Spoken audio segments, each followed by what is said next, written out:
അപ്പോൾ നമ്മൾ കോട്ടയം താഴത്തങ്ങാടിയിൽ എത്തിയിരിക്കുകയാണ്.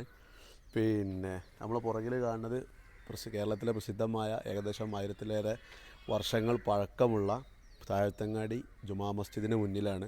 അപ്പോൾ അവിടുത്തെ എൻ്റെ പ്രിയപ്പെട്ട സുഹൃത്ത് പിന്നെ ബിലാലിനാണ് നമുക്ക് എന്ത് ചെയ്തിട്ടുള്ളത്, ഈ വണ്ടി നമ്മളിന്ന് കൈമാറിയിട്ടുള്ളത്. ഇപ്പോൾ രാവിലെ വന്നു, അവർ പറഞ്ഞ പോലെ തന്നെ കൃത്യം 8:30 മുമ്പ് നമുക്ക് എന്ത് ചെയ്തിട്ടുണ്ട്, വണ്ടി കൊടുക്കാൻ സാധിച്ചിട്ടുണ്ട്.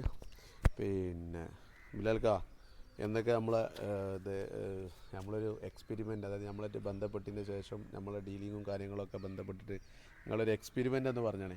അതായത് എൻ്റെ വണ്ടി കൊടുക്കാനാണ് ഞാൻ ആദ്യമായിട്ട് വിളിക്കുന്നത്. ആ സമയം മുതലുള്ളൊരു ബന്ധമാണ്.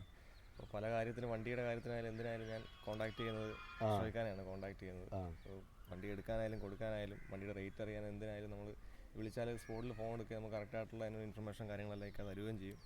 പിന്നെ ഒരു വണ്ടി എടുക്കാൻ നേരത്തെ ഞാൻ ചൂസ് ചെയ്ത് ആദ്യമായി ഇക്കാനെ തന്നെയാണ് ചൂസ് ചെയ്തത്. കാരണം നമുക്ക് വിശ്വാസത്തോടുകൂടി എടുക്കാൻ പറ്റും. എനിക്ക് കോട്ടയത്ത് ഇവിടെ ഡെലിവറി ചെയ്യുകയും ചെയ്തേക്കാം. അപ്പം എന്തായാലും നല്ലൊരു എക്സ്പീരിയൻസ് ആയിരുന്നു ഇക്കാടെ കൂടെയുള്ള ഇത്ര നാളുള്ള ഒരു ബന്ധം. ഇനി മുന്നോട്ടും അതേപോലെ തന്നെ തുറന്നു പോകാൻ ആഗ്രഹിക്കുന്നു. ഓക്കെ. ഏതായാലും അൽഹംദുലില്ലാ നമുക്ക് എന്ത് ചെയ്താൽ വേണ്ടിയിട്ട് നല്ലൊരു വണ്ടിയാണ്. ഒരു 56,000 ഓടിയിട്ടുള്ള 2011 ഡിസയർ VDI സെക്കൻഡ് ഓണർ. ഏതായാലും ഡെലിവറി കൊടുക്കാൻ കഴിഞ്ഞു. ഇനി നമുക്ക് അടുത്ത കാര്യത്തിലോട്ട് പോവാണ്. Okay, good bye.